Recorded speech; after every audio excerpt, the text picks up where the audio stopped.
demonstrating how to make easy and inexpensive dessert called cake balls. Originally I was supposed to do this presentation before Valentine's Day. So you can make it, you could have made it for Valentine's Day, you can make it for a birthday, any event you like. It's a lot less expensive than going and buying like something from Walmart that's like 14 bucks and it's gonna taste kind of nasty. So originally this was made for Valentine's Day. I used strawberry cake instead of velvet. There's kind of a combination of both right now. I learned this recipe when I was younger. Well, there's a lot of like when my parents were getting divorced and all that, I was with my grandma a lot. And I really loved to watch her bake because, you know, we're Hispanic and we like to do all that stuff. And I was still really little, like 6. So we'd go to the store and we tried easy desserts, something that obviously 6, 7-year-olds could make. And I was introduced to white chocolate, which I love. So I just do this and I'd be in the kitchen just helping her for an hour or so just to get my mind off things. So it wasn't in my head about what was going on at that time. So I'll be demonstrating the how to make it, the ingredients, and how you can serve. The ingredients you will need is a bowl, a little bowl, a spatula, 3 eggs, olive oil, water, strawberry cake. You can do velvet cake, chocolate cake, whatever cake you like. You can also use white chocolate. You can use dark chocolate, milk chocolate, whatever you choose, just depending on your preference. And then a few Ziploc bags if you like, or if you want to get the actual little squeezing bags to squeeze everything from, you can do that as well. The instructions on how to do it is you bake your cake, whatever it says on the back of the box, with your eggs, your olive oil, your water. You mix that in together, you stir it up. You can use a spatula, or you can use a little blender. I think that's what you call it. And then you just pour into a little pan, whatever pan size you want to cook it in, that's fine. You have preference. You put it in for about, I put my cake in for about 25 to 30 minutes, just because I don't like it to get dry. The more moist it is, the easier it is to crumble together. So then I pull it out, let it cool down just for like 5 minutes, because it's still good whenever it's hot. You want to get gloves, you can just get a spatula, you get a spoon, and you just turn it all together. And then you put your cream cheese in. You can do frosting cream cheese, you can do regular cream cheese. You just let it sit for a while, let it melt over the warm cake so it kind of gets into everything.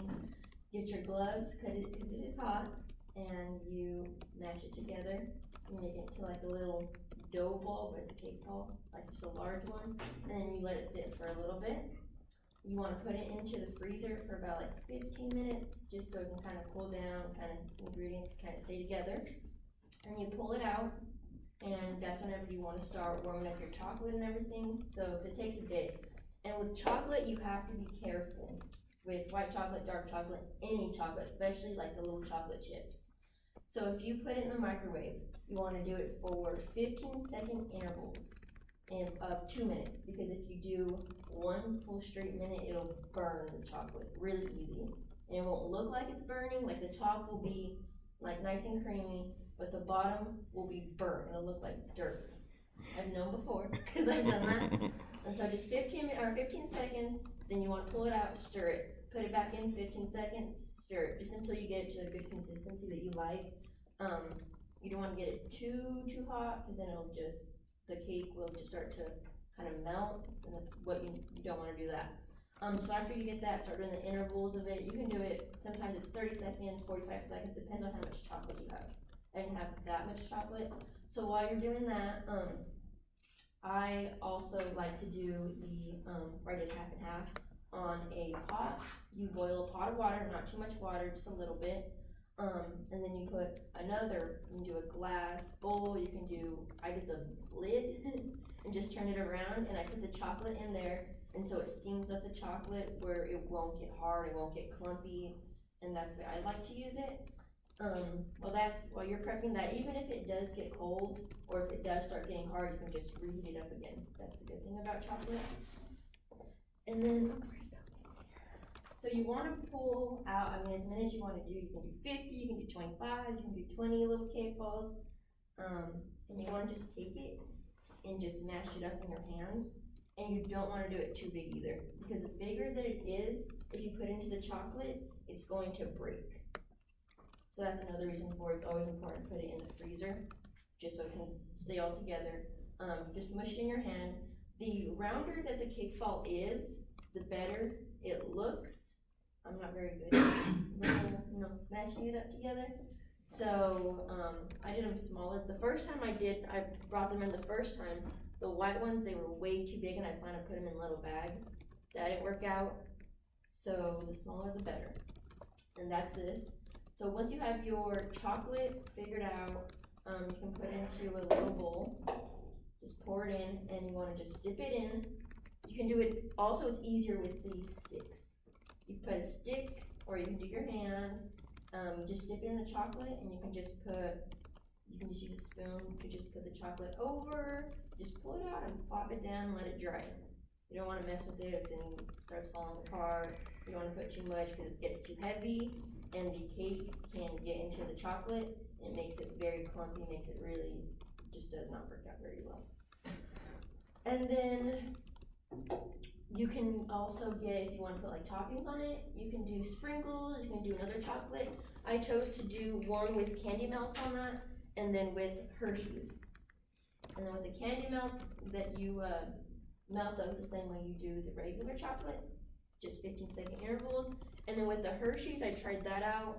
You just put a Hershey bar into a Ziploc bag, warm it up for about 30 seconds, and you still gotta smush it because you don't want to burn it. And you just cut a hole on the tip of the Ziploc bag, and then you can just drizzle. That works out really good. Then you can put it in the fridge, so and cool down, everything kind of go together so it doesn't melt. And then, yes, that's all. And then you can serve them in different ways, depending on what you want to do. You can make them really small, which I'm really bad at. You can put them in like little gift bags, put it in with a stick, and then you can do like a little bow with a ribbon, or you can serve them like on a stick, or you can put on that little platter. And it's really not an expensive thing to do. I think with all of it together, I spent maybe like $10. So it makes a lot. If I didn't use all the cake either, I threw a lot of it away. You probably could have made 50 with all of it. The only thing I can also recommend some do's and don'ts with the intervals. Don't try to do too much, because if you try to do too much, just simple. You gotta really simple it down. It's good. Keep the cake, don't keep it in the oven too long, because the drier it is, the more it's not gonna clump together very well. Don't put too much cream cheese. And so yes, that is why I made those, and I hope you enjoy them. And there's a little background on why I made my cake balls. Thank you.